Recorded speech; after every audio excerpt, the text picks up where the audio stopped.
Fala pessoal, tudo bem? Quem fala aqui é Marcos Pinheiro E Laura Paiter. com mais um episódio do Essa Barra que é Gostar de ESG. Hoje, episódio de entrevista. E você sabe que quando é episódio de entrevista, a gente tem aquele começo triunfal de Laura Paiter, a primeira de seu nome, falando o que é a pessoa assim com o copy, o melhor copy da sustentabilidade brasileira.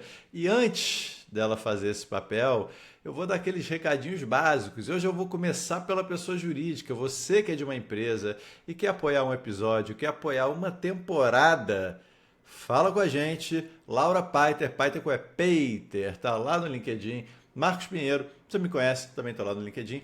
Fala com a gente que tem oportunidade aqui com a gente. E para você que é pessoa física, que não está em nenhum CNPJ, curta nosso conteúdo, dá 5 estrelas. Se você vê eu ou Laura postando isso aqui lá no LinkedIn, curte, comenta, porque o seu engajamento é super importante pra gente. E pega o linkzinho, curtiu, gostou, ficou até o final, pega o linkzinho, manda no teu grupo, fala pro pessoal ver. Laura, conta pra gente. Quem hoje vai estar conversando, como o pessoal não tivesse lido no título, né, do podcast, esse suspense é ótimo. Quem vai estar conversando com a gente hoje aqui? Pois é, não tem suspense, mas tem toda uma preparação aqui que a gente faz para introduzir esses convidados maravilhosos que a gente está trazendo aqui para conversar com vocês também, né? Seguinte, hoje eu sempre falo que é um episódio especial. Eu sei que vocês devem estar, lá vem ela, que é um episódio especial, mas é também muito especial esse episódio, gente. Porque além dela ser uma pessoa que eu admiro muito, ela é minha amiga, tá? E aí eu adoro que eu possa encher a boca para falar que ela é minha amiga. Então, assim, ela é uma mulher daqueles que você conhece, e imediatamente você ama, já acha foda. Tipo, os primeiros 5 minutos que você conhece ela, já fica, meu Deus, ela é demais, ela é incrível, ela exala credibilidade, instala tudo de bom.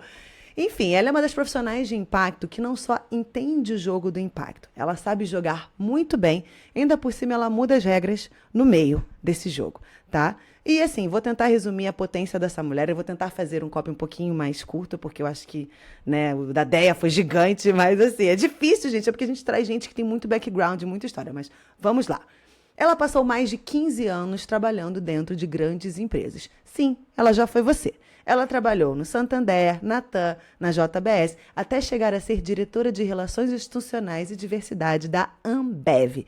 E trabalhou com todos esses temas lá dentro: diversidade, saúde mental, bem-estar. Ou seja, tudo aquilo que a empresa gosta de falar que é importante, mas nem sempre é importante de verdade, não é mesmo? E aí tem uma virada muito importante. Em vez dela só continuar tentando mudar o sistema por dentro, e a gente vai conversar com ela sobre isso hoje, ela vai lá e cria o Carreira Preta, que se você trabalha com diversidade e ESG, você com certeza já ouviu falar. Simplesmente, o Carreira Preta já impactou mais de 1.500 pessoas, conectando talento negro com oportunidade real, com recrutamento e mentoria executiva. E não satisfeita, ela vai lá e cria o DAGBA, que é um programa de aceleração de carreira negra dentro das empresas. Além disso, ela já esteve no MOVER, que é o Movimento pela Equidade Racial, hoje preside o conselho do Instituto Future in Black e segue conectando o impacto social com estratégia de negócio, que é um lugar que pouca gente ocupa de verdade hoje, tá? Pessoa que consegue efetivamente conectar impacto social e negócio. Essa mulher faz isso, gente. E hoje, para minha felicidade, ela trabalha comigo na Profile como diretora de impacto social. Então, assim, parafraseando MC Bola, aqui, para quem não conhece funk, conheçam, ela não anda, ela desfila. Ela é a musa do impacto social Brasil. Michele Salles, bem-vinda a essa barra que é gostar de ESG. Ai, muito obrigada, gente. Que foi essa descrição? Não estava preparada. Muito bom, muito bom, muito bom. Fiquei até tímida. Mas super obrigada, gente, pelo convite. Estou bem feliz de estar aqui, pela oportunidade de a gente fazer um bate-papo bem gostoso. Muito bom, muito obrigada. Incrível o trabalho de vocês, incrível. Michele, eu gravei 30 episódios com a Laura, eu nunca estou preparado para a introdução. Eu vou te falar uma coisa, eu não leio o roteiro, essa parte, nem Laura sabe disso, eu não leio essa parte do roteiro, eu me preparo, eu leio todo o roteiro e tal. Essa parte eu não leio para ter a surpresa aqui, eu adoro, para mim é entretenimento. Agora, uma dúvida que eu É fiquei muito antes de te bom. perguntar, Michele, Laura, você sabia que ela não anda, ela desfila do MC Bola ou você jogou no Google? Não, joguei no Google, né? Aí também você quer demais da minha conhecimento cultural de funk. Mas eu não, acho que MC Bola não existe mais, gente, coitado do bichinho. Mas essa música foi um clássico. Ela não anda, ela desfila. Eu amo. Não, Achei que cabia muito bem para nossa convidada. pô, eu fiquei impressionado. Falei, cara, aquela hora sabe que é do MC Bola, pô, tem que correr atrás. Eu tô andando, ela tá correndo, mas beleza. Michele, começando pela perguntinha básica, é uma barra gostar de SG? Uau, gente, vamos lá. Olha, a gente ama assistir. E depende, né? Às vezes é uma barra, às vezes não é. A gente vai nesse sentimento ambíguo, mas de fato, para mim é muito mais potente, muito mais gostoso estar desse lado, né? Quando a gente fala das oportunidades que a gente tem de conectar pessoas, meio ambiente, trabalho. Então, para mim, tem um objetivo muito importante, até como uma pessoa psicóloga, quanto que a gente coloca o protagonismo das pessoas dentro do processo de SD.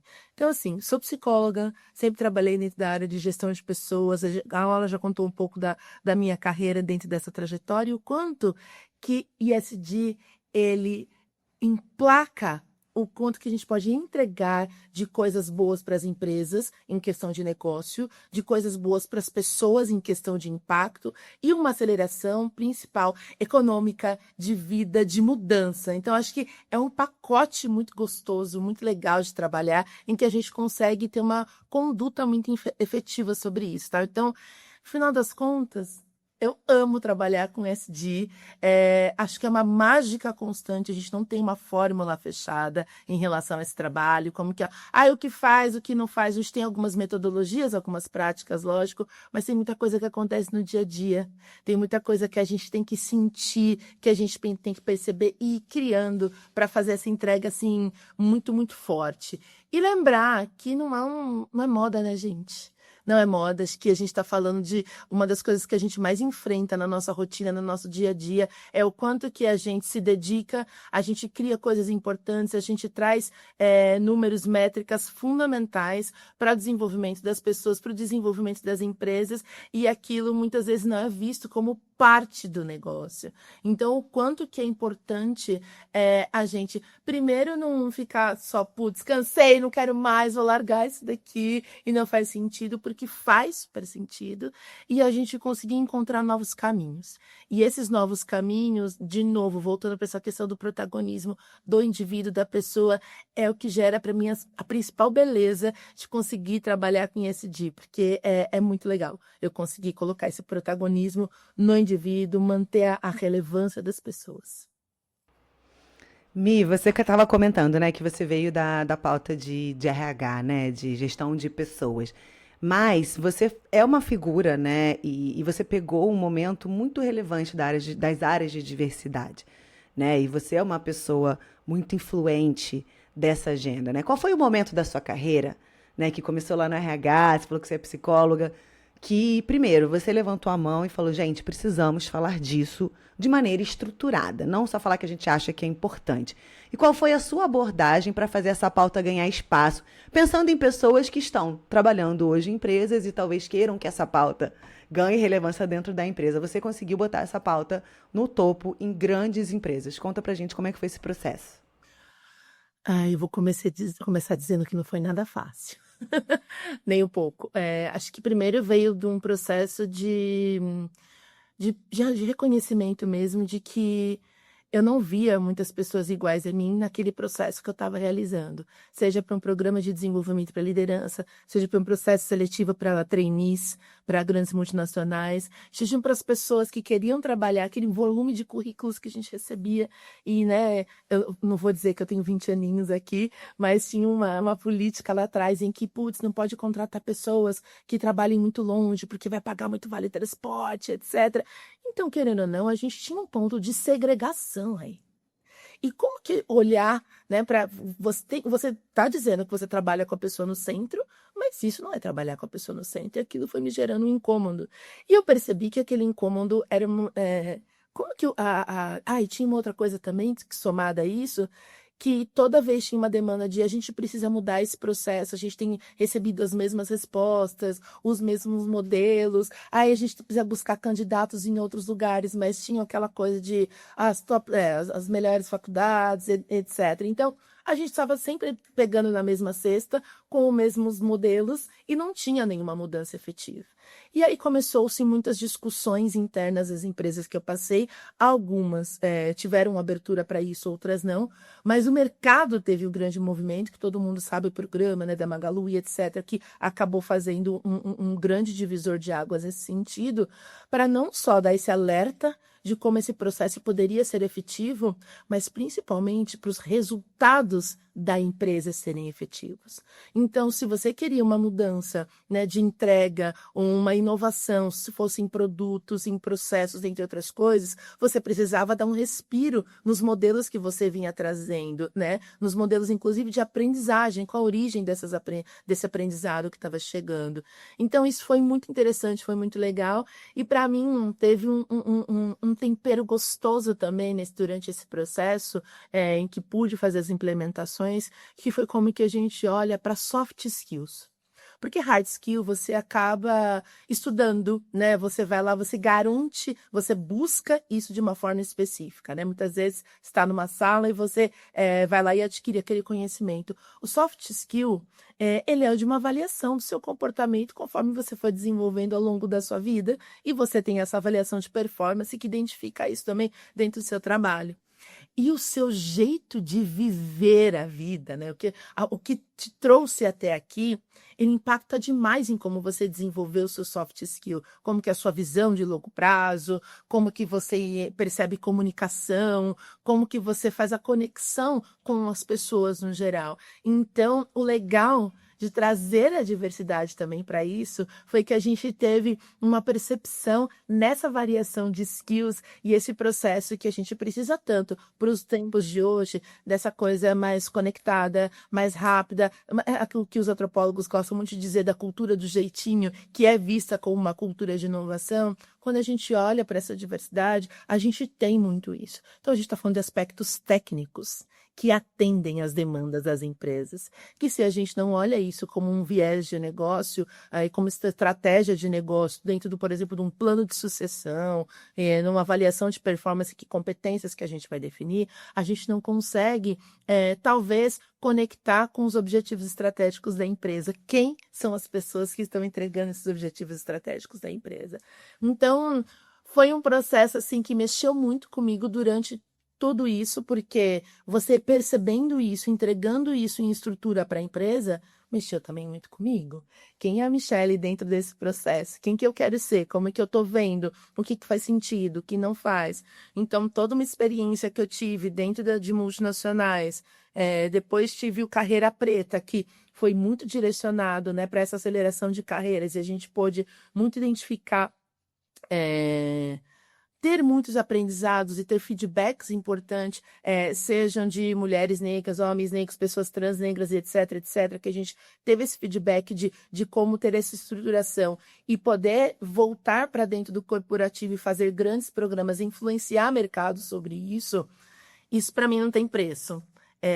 O volume de impacto, onde você consegue chegar, considerar, direcionar oportunidades é muito importante.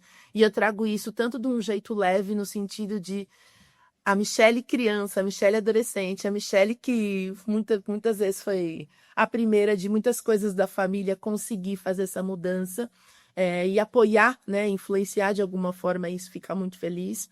Mas a Michelle que senta como uma liderança tomadora de decisão dentro de uma empresa, conseguir aportar resultados reais, também faz uma diferença gigante. E isso gera legado, isso gera referência, e como que a gente pode trabalhar com futuros, né? Então, não dá hoje para o mercado, e, gente, não fui só eu que fiz isso, a gente está falando sobre a minha carreira, então eu estou contando o que eu fiz, né?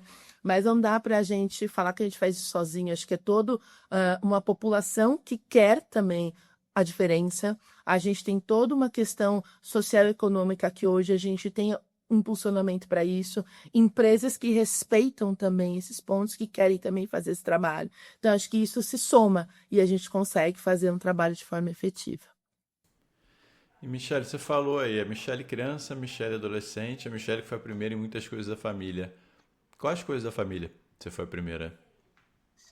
Putz, olha, isso é bem interessante. E a gente tem uma família bem grandinha. Do lado da minha mãe, nós somos em quase 30 primos. Do lado do meu pai, nós somos em 15 mais ou menos, então pensa que às vezes eu nem lembro o nome de todos os meus primos de uma vez, eu não vou mentir. Mas nesse cenário, eu fui a primeira mulher a dirigir, eu fui a primeira a fazer uma pós-graduação, algumas ações mesmo de você conseguir comprar coisas, ter acesso, então pude fazer meu intercâmbio, entre outras coisas. Então, esses cuidados, né, essas escolhas de estudo agora, trabalho aqui, moro em São Paulo, moro em outro lugar de São Paulo, como que eu vou fazer nesses encaixes numa orientação educacional diferente, foi muito importante para eu tomar as decisões também de trabalho. E acho que teve uma coisa também que dentro da minha família, eu, por ser também uma das mais velhas, a gente teve o meu tio, meus pais também sempre orientando, não importa o que você estiver fazendo, conhecimento é teu, né? O conhecimento você vai levar, você vai aplicar, você vai poder fazer isso de forma muito diferente e para você estar bem. Isso ninguém te tira. E quando eu realizei isso para o meu trabalho, em que eu podia fazer isso pelas pessoas e aumentar esse ecossistema, né, nesse sentido, isso foi muito importante, muito importante. Porque a hora que, assim, putz, nem todo mundo consegue fazer a USP, o INSPER, ou entre outras, a GV, entre outras instituições, mas todo mundo tem acesso à educação. Você tem que sempre começar. Qual é o seu ponto de início? Porque quando você começa, você passa a ter escolhas. E esse olhar da minha família falar, estude para que você tenha escolhas, é importante.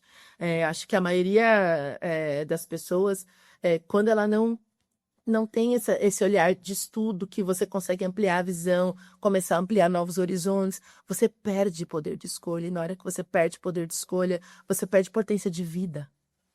Então, eu acho isso que é uma delicadeza muito importante. Meu irmão, eu sempre falo dele, porque para mim ele é uma referência super importante. Ele, nesse momento, por exemplo, ele está na Colômbia, que ele foi dar uma palestra. Ele é um arquiteto, ele é um dos 50 arquitetos da Vogue, ele já fez uma exposição Casa Cor, etc., mestre, etc. Ele sempre foi uma referência para mim também em estudo e etc. Então, ter essa referência perto para eu, enquanto mulher, dizer eu também posso ter alguém fazendo isso comigo e ter sido a primeira nesse processo foi bem importante. Ai, fiquei arrepiada, né? Você falando, maravilhosa. Eu não sabia do seu irmão. Incrível, depois me manda as coisas, quero ver. Alexandre Salles, fica a dica. Alexandre Salles, olha lá, vou procurar. Mi, uma coisa que eu acho que é super especial da sua carreira, né, e que você faz muito bem, a gente falou isso na introdução, é essa conexão do impacto social com a agenda de negócios. E eu gostei do que você falou, né, de que a nossa história, ela também traz novos pontos de vista, traz inovação, né? Então, outra coisa que eu acho legal da gente conversar aqui é como que, né, uma pessoa consegue transformar o impacto social numa agenda de negócio, uma agenda que faz diferença. E tem o Bora Ambulantes, que eu acho que é um projeto do seu coração e que, né, a gente conhece bem, e é um projeto social totalmente conectado ao negócio, que ganhou prêmio, ganhou tudo. Gente, Michelle aqui, ó, palmas, maravilhosa. Então, assim, eu acho que esse lugar é um lugar que você também tem muita referência, né? Então, primeiro, como é que foi esse processo para você dentro da Ambev, ou dentro das empresas, né, de transformar o impacto social numa prioridade? E o que você diria para quem está ali também tentando fazer isso, né? Como é que traz essa inovação social e conecta o negócio e faz sair do papel? Aí, perguntar que mexe com o coração também, que foi uma das coisas mais desafiadoras da minha carreira e continua sendo, tá? Eu tive para mim uma experiência sobre a quebra de vieses, ela não tá só no indivíduo. A quebra de vieses, ela tá pro processo. Então, eu preciso quebrar o viés do processo corporativo, sobre, por exemplo, sobre patrocínio. Eu preciso quebrar o viés do processo corporativo sobre cadeia de valor e investimento. Eu preciso... esse tipo de coisa, a gente às vezes pega um skill específico e coloca muito no indivíduo. Mas a gente pode expandir e olhar de outras formas, transformar aquilo para gerar essas mudanças. Então, eu acho que esse trabalho de olhar, de entender como esses processos funcionavam, para poder fazer essa mudança por dentro e falar, olha, a gente pode agregar, a gente pode olhar para isso, etc. Então, dando um exemplo mais tangível, cadeia de valor.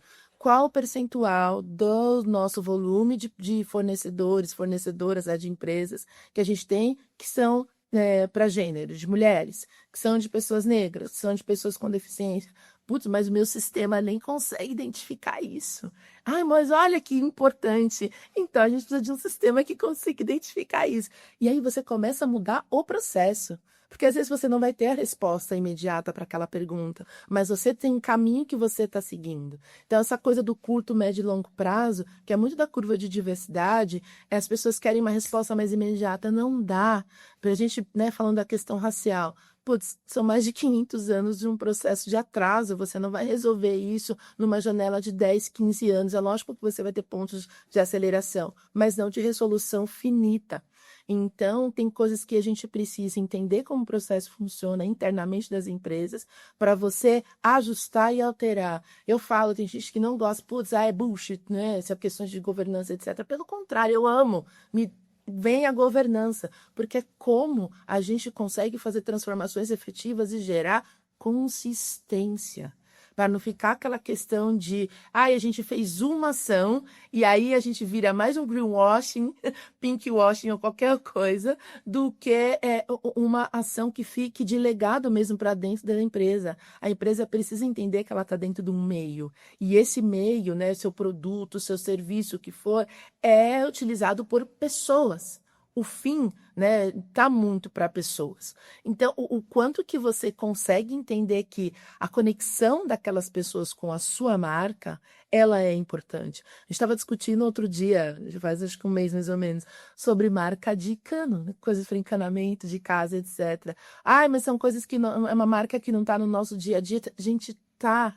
A gente tem o quanto que, assim, você vai numa loja, sei lá, de material de construção, o que for, você tem já algumas referências, você sabe por quê. Aquela marca já falou com você em algum formato, por mais que ela não seja a marca de pão, por exemplo, que você come que você consome com uma frequência muito maior, né, digamos assim, para compra. Então, precisa estar conectado. Por que eu vou comprar o cano A do cano B? Que história que aquela marca me contou que faz com que eu diga, putz, isso vai estar na estrutura da minha casa para minha família? Isso está conectado à minha confiança. De novo, a pessoa está no centro. Então, as histórias de impacto, elas são histórias de resultado. Elas são histórias de reputação e que fazem com que o negócio vá para frente. Então, acho que o quanto que isso às vezes falta no sentido de, não, vamos entregar, vamos fazer. Acho que existe um corte, quando a gente tem um olhar dentro da empresa, dentro desse cenário, que não amplia a visão, que não amplia a possibilidade e potência de mercado e que não quer fazer mudanças internas, porque está numa lente de conforto importante. Às vezes no momento da empresa, tudo bem, ok, mas isso não significa que no médio e longo prazo a gente não quer ter alterações, porque o mercado volátil como está, né, a gente está com tantas coisas que impactam hoje em dia todo o processo de juros, entre outras coisas, como que a gente tem uma atuação mais efetiva, né? Então, entendo que impacto hoje é algo que faz muito a roda girar dentro do negócio se você faz conectar a sua marca, né, de uma forma mais efetiva.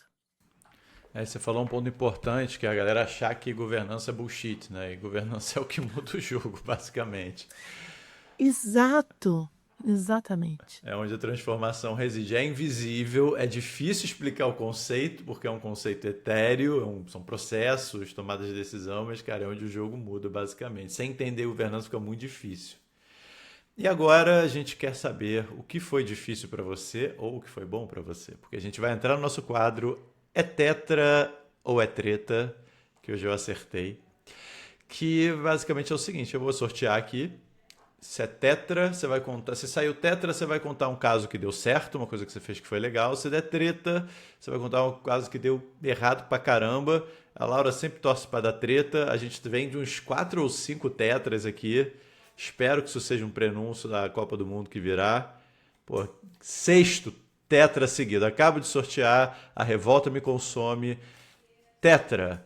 Michele, conte pra gente um caso que deu certo, uma coisa que foi legal aí na tua carreira? Uma coisa que foi muito legal na minha carreira, eu acho que foi quando eu resolvi atuar de uma forma focada com saúde mental.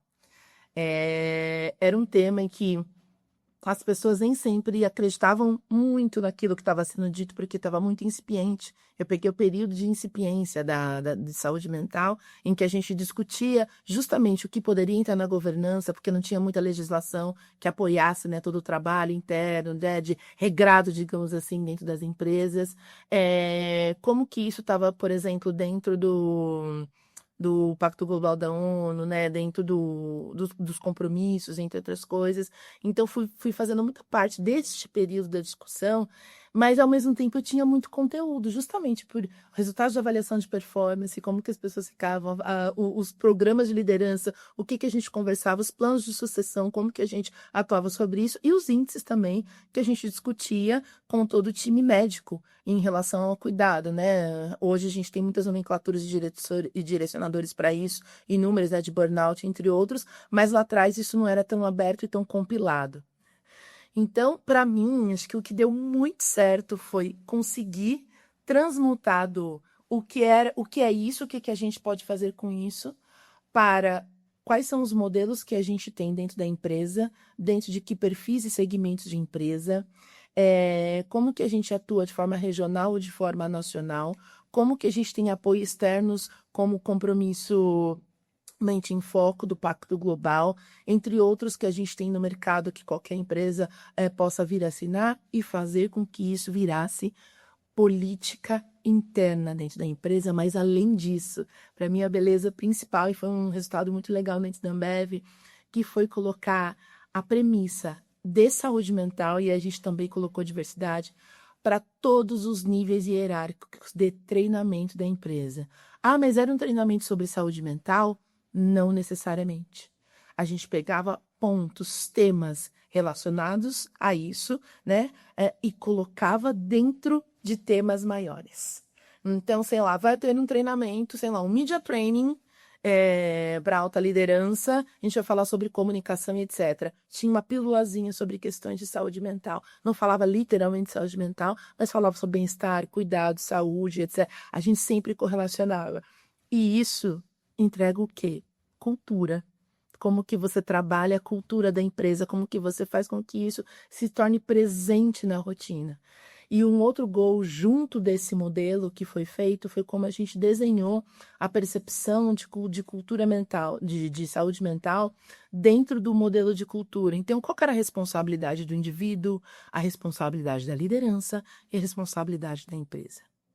Foi uma tríade bem objetiva em que a gente fez uma divulgação para a empresa como um todo, falou também de como a gente ia trabalhar todos esses modelos de treinamento, etc.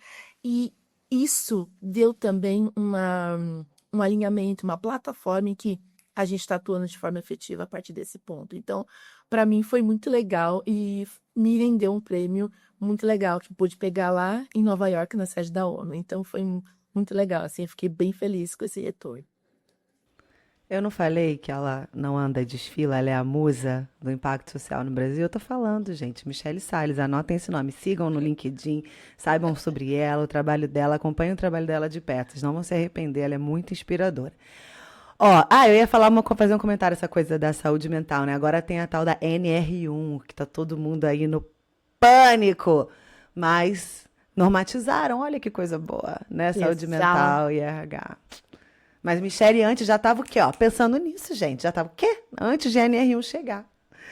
Mas, ó, Mi, vamos para a nossa última pergunta, porque o nosso podcast é curtinho. A gente tem um quadro aqui que chama Letícia na Lata. A gente recebe várias perguntas, assim, anônimas, e aí a gente, na hora, pega ali aleatoriamente uma pra gente perguntar pro nosso convidado, tá? A pergunta de hoje para você é, na sua opinião, qual é a maior autoilusão coletiva do ESG brasileiro atualmente? Nossa, eu acho que a gente achar que vai ter solução única para alguma coisa. Nossa, e que sentido que eu tô trazendo? Porque conversas na COP, conversas pontuais de reuniões fechadas com o cliente, conversas com o board, etc. Todo mundo está dizendo, por exemplo, a gente precisa comunicar melhor, a gente precisa investir, a gente não sei o que. São várias coisas que precisam ser feitas, mas existem cenários de priorização. E o que eu sinto é que às vezes a gente fica muito mais tempo discutindo do que fazendo. E aí, quando você não está fazendo, é porque você está tentando achar uma solução única. Ela não vai vir. A gente precisa começar a atuar, a testar. E a gente vive numa era que todo mundo quer comunicar muita coisa o tempo inteiro. Quando você está testando, você não precisa ficar comunicando também. Testa, amor, testa. Depois você fala, putz, deu certo, consigo ampliar, vou ser mais rápido, então já vamos pro próximo, tal. A SAP é excelente nesse modelo também de atuação que eles têm. Então, assim, tem que fazer, tem que colocar em prática para a gente conseguir depois ter o case, falar isso com mais verdade, mais estruturação e influenciar mercado. Hoje a gente quer influenciar antes de ter o resultado. A gente quer ter a certeza de tudo sem ter testado. Então não dá. Ah, puta, a gente precisa que, né, sei lá, vou viajar aqui. No setor da indústria, os boards principais precisam tomar decisões específicas para o aporte financeiro para negócios focados na Amazônia, um exemplo. Ah, mas como que a gente vai fazer esse conjunto? Nananana.